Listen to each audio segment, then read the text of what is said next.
I walked into our nursery, touching the pale yellow walls Eden and I had painted just 2 weeks earlier.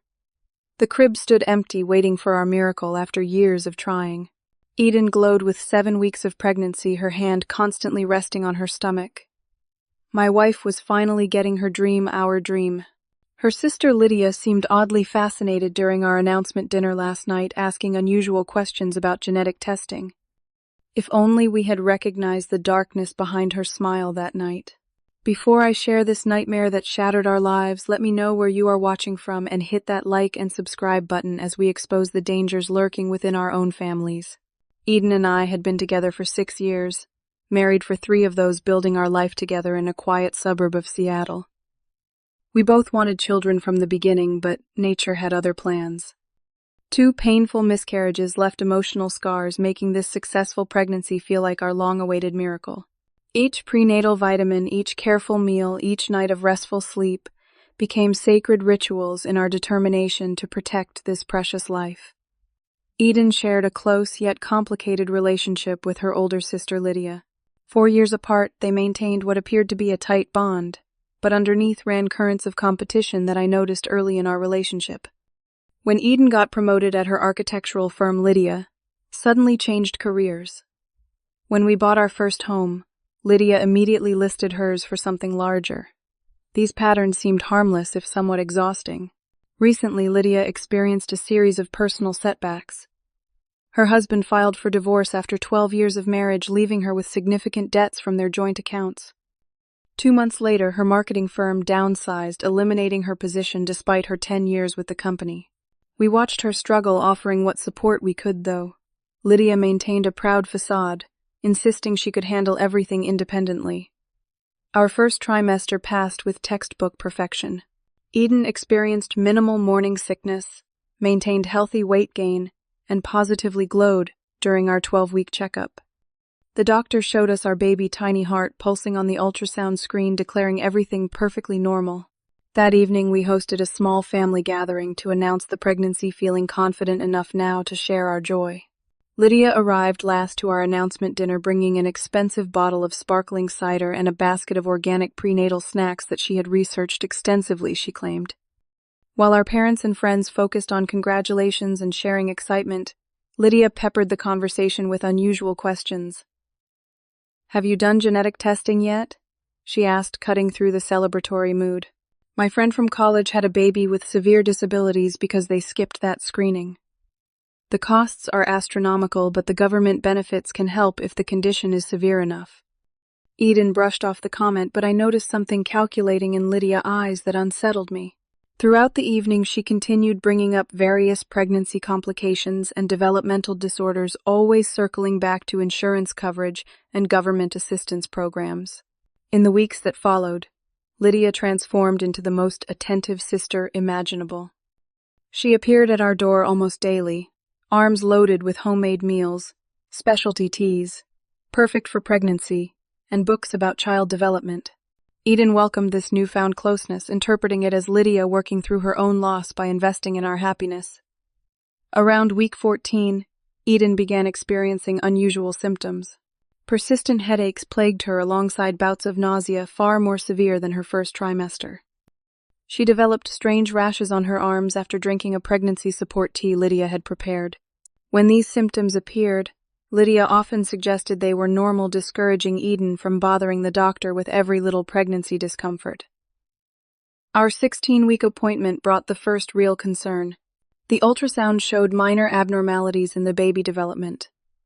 Nothing definitive, the doctor assured us, but enough to warrant additional monitoring. He questioned Eden about her diet, medication, and potential exposure to harmful substances. Eden mentioned the herbal teas, which prompted a stern warning about unregulated supplements during pregnancy. That evening, I spent hours researching pregnancy complications online, finding nothing that aligned exactly with our situation. Meanwhile, Eden sipped another batch of Lydia pregnancy tea, insisting that her sister would never give her anything harmful. Lydia began sharing stories about families with special needs children during her visits. She had apparently joined several online support groups out of interest, and detailed the substantial benefits these families received from government programs, special education services, and nonprofit organizations. Some families receive thousands of dollars monthly depending on the diagnosis, she explained over dinner one night, plus lifetime medical coverage and special tax advantages. My friend Patricia has a son with moderate developmental delays, and she actually quit her job because the benefits covered everything they needed. Eden nodded politely but seemed uncomfortable with the direction of conversation. Later that night, after drinking another batch of pregnancy support tea from Lydia, Eden became violently ill, vomiting until dawn, and developing a fever that finally broke around sunrise. For the first time, a terrible suspicion formed in my mind. The pattern of symptoms following Lydia's special concoctions, her unusual interest in developmental disabilities, and benefits, her financial desperation. The thought seemed too horrible to acknowledge even to myself. Surely no sister could deliberately harm an unborn baby for financial gain. I dismissed the idea as pregnancy stress and sleep deprivation, making me paranoid. Between weeks 18 and 20, Eden's health issues intensified. She experienced unexplained weight loss despite following her nutrition plan, developed persistent tremors in her hands, and suffered frequent dizzy spells. Our doctor increased the frequency of appointments, ordering additional blood work and ultrasounds. Unable to shake my growing suspicions, I began secretly checking the ingredients in the foods and teas Lydia brought over. Most packages contained no labels, and when questioned, Lydia provided vague answers about specialty organic shops and traditional herbal blends. I started documenting everything Eden consumed and any symptoms that followed, noticing the correlation grew stronger with each occurrence. During a Sunday dinner at Lydia's apartment, I excused myself to use the bathroom but detoured to her kitchen while she and Eden discussed nursery decorations in the living room. Searching through her cabinets, I discovered several unmarked containers filled with powders and dried herbs. One glass jar contained small white pills with no pharmaceutical markings. I quickly photographed everything with my phone before rejoining the sisters. Later that evening, as we prepared to leave, I overheard Lydia on her phone in the hallway speaking in hushed tones. "Yes, I already researched all the requirements," she whispered. "The condition needs to be documented before birth for maximum benefits. No, they would never suspect anything.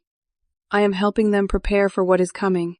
My blood ran cold as I pulled Eden away, insisting we needed to leave immediately. Our 20-week anatomy scan revealed concerning developmental issues. The baby brain ventricles appeared enlarged and certain bone growth measurements fell outside normal parameters. The specialist questioned Eden extensively about exposure to certain medications or substances known to cause birth defects, specifically mentioning several compounds I had researched the night before. "These abnormalities could be random," the doctor explained carefully, "but some patterns suggest potential exposure to teratogenic substances." "Have you taken any medication not prescribed by your doctor? Any herbal supplements, traditional remedies, or special dietary products?"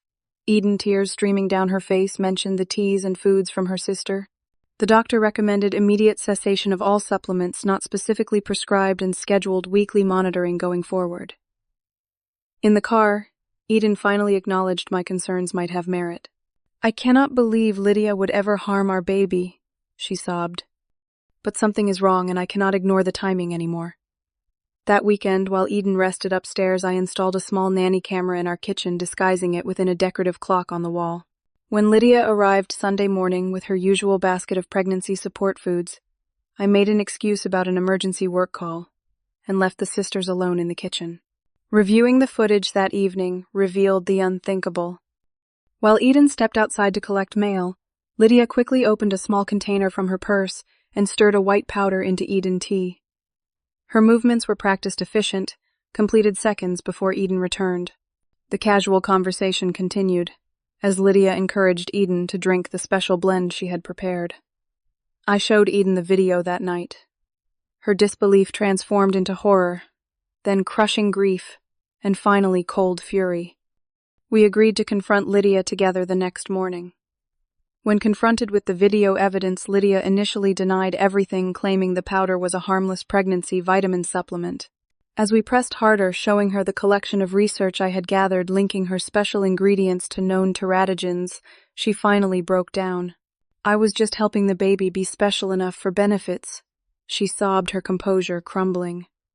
"Not seriously disabled, just enough for the maximum financial support packages.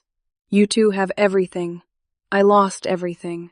I planned to move in with you, help care for the baby, share the benefits. We would all win. Eden called her parents immediately, but their reaction stunned us both. They refused to believe Lydia could do something so horrific, suggesting the video must be misinterpreted or even manipulated. Lydia has always been the responsible one, her mother insisted. You must be mistaken about what you saw. The family fractured instantly. Eden parents sided firmly with Lydia, suggesting pregnancy hormones had made Eden paranoid and that I was feeding these delusions.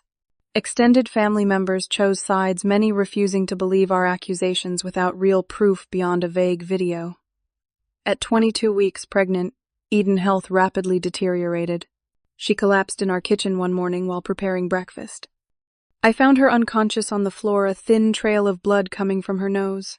The ambulance arrived within minutes, rushing us to the emergency department where a team of specialists worked frantically to stabilize her condition.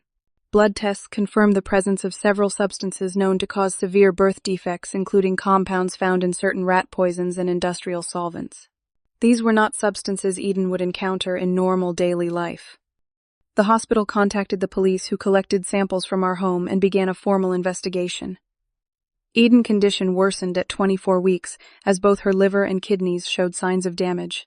The medical team fought to sustain both mother and baby, explaining that delivering this early carried significant risks, but remaining pregnant might prove equally dangerous. Multiple specialists consulted on the case, trying to determine the safest path forward.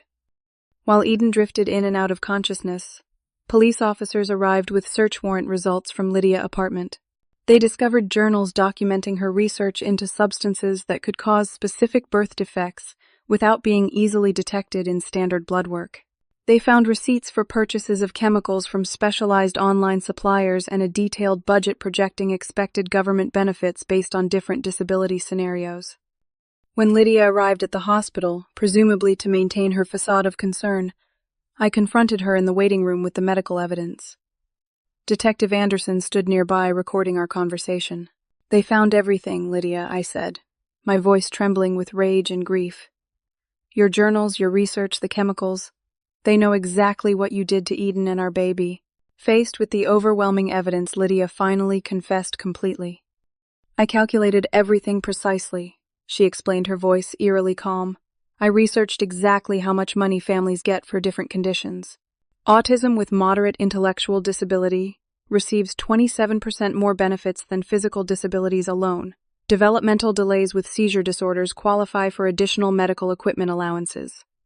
She described how she had meticulously planned which substances to use and when to administer them to cause developmental issues without risking fetal death. She explained her plan to become the baby primary caregiver, while Eden returned to work, allowing her access to the benefit payments and a place to live. I never meant for Eden to get sick, she insisted as police officers placed her in handcuffs. The baby would have been fine, just special. People love special children. We would have been taken care of financially. Eden's condition deteriorated rapidly following a stress-induced spike in blood pressure after hearing about Lydia's arrest. She went into premature labor that evening, her body too damaged by the toxins to safely continue the pregnancy. I held her hand through 36 hours of agonizing labor, watching helplessly as the medical team fought to save them both. Our son, whom we had planned to name James after my grandfather, was stillborn at 25 weeks gestation. His tiny body showed visible signs of the damage caused by the substances Lydia had administered. Eden required emergency surgery immediately after delivery, due to severe hemorrhaging, spending 3 days in intensive care. Eden's parents arrived at the hospital shortly after James' birth, having finally been shown the evidence collected from Lydia's apartment. Their disbelief transformed into devastating guilt and grief as they realized they had defended their daughter's actions while she systematically poisoned their unborn grandchild. Their attempts to see Eden were rejected by hospital security at my instruction. When Eden finally saw our son's tiny body carefully wrapped in a hospital blanket, her emotional breakdown was complete. She held him for hours, whispering promises and apologies before finally allowing the hospital chaplain to take him for funeral arrangements. The sound of her wailing echoed through the hospital corridor, a primal expression of loss that haunts me still. For days afterward, Eden refused to see or speak to anyone, including me. She lay curled in her hospital bed, unresponsive to doctors, nurses, or my desperate attempts to reach her. I divided my time between her room and making funeral arrangements for our son, my own grief and rage threatening to consume me entirely. Our home felt unbearably empty upon our return. The nursery door remained closed, neither of us able to face the cheerful yellow room and empty crib. The dreams we had carefully constructed shattered completely, leaving nothing but silence and space between us. 2 months after losing James, Eden emerged from her deep depression with a newfound determination for justice. "I want to make sure Lydia never does this to another family," she told me one morning, her voice stronger than it had been since the hospital. "I want her to face every consequence possible for what she did to our son." We worked closely with the district attorney, providing every piece of evidence we had collected. Eden patient medical records, our documented timeline of symptoms following Lydia visits, the nanny cam footage, and statements from our doctors all formed part of the prosecution case. The police investigation uncovered even more damning evidence, including Lydia's detailed journal outlining her plan to become James' guardian and access disability benefits. One particularly disturbing journal entry read, "Week 16 to 20, critical period for brain development. Administer compound B, twice weekly in tea. Dosage 2.5 milliliters per serving, enough to affect cognitive development without obvious physical abnormalities. Target outcome: moderate learning disabilities, with possible autism spectrum features. Estimated monthly benefit $1 800 plus medical coverage." 4 months after James' death, the court proceedings began. Eden showed remarkable strength, testifying for nearly 3 hours about the systematic poisoning she had endured. Medical experts explained how the various substances had affected our unborn son development, ultimately leading to his death when Eden's body could no longer sustain the pregnancy. Lydia took the stand on the 3rd day of trial, initially attempting to portray her actions as misguided help rather than deliberate harm. Under cross-examination, however, her carefully constructed narrative collapsed. Faced with her own detailed journals and chemical purchase records, she finally broke down in open court. "I never meant to kill the baby," she sobbed, avoiding eye contact with Eden. "I just wanted to create a situation where we could all benefit. The special needs system is generous if you qualify for the right categories. I researched everything so carefully. It was supposed to be a blessing in disguise." The judge, a normally stoic woman in her 60s, delivered one of the harshest sentencing speeches I have ever heard. She described Lydia's actions as a betrayal beyond comprehension and family violence of the most insidious kind. She noted that the premeditated nature of the crime, carried out over months against both an unborn child and a trusting sister, warranted maximum penalties. Lydia received 15 years in prison for fetal homicide, with additional sentences for assault, poisoning, and fraud charges.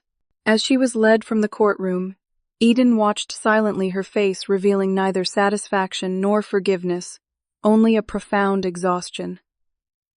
The aftermath extended beyond Lydia's conviction. Eden confronted her parents about their failure to believe her accusations, their immediate defense of Lydia despite the evidence. "You chose to believe I was crazy rather than consider your precious firstborn could do something terrible," she told them during a difficult meeting at our home. "That choice cost you your grandson and nearly cost you your daughter. Trust works both ways, and you failed that test completely." Their relationship entered a painful healing process, moving forward in small, cautious steps. Eden parents attended grief counseling to address their own trauma and guilt, gradually earning back limited contact with their daughter through consistent support and acknowledgement of their failure. Eden and I joined a support group for parents who experienced pregnancy loss, finding some comfort in sharing our unusual grief with others who understood loss, if not our specific circumstances. Within this community, Eden began speaking about her experience, raising awareness about pregnancy poisoning and family violence.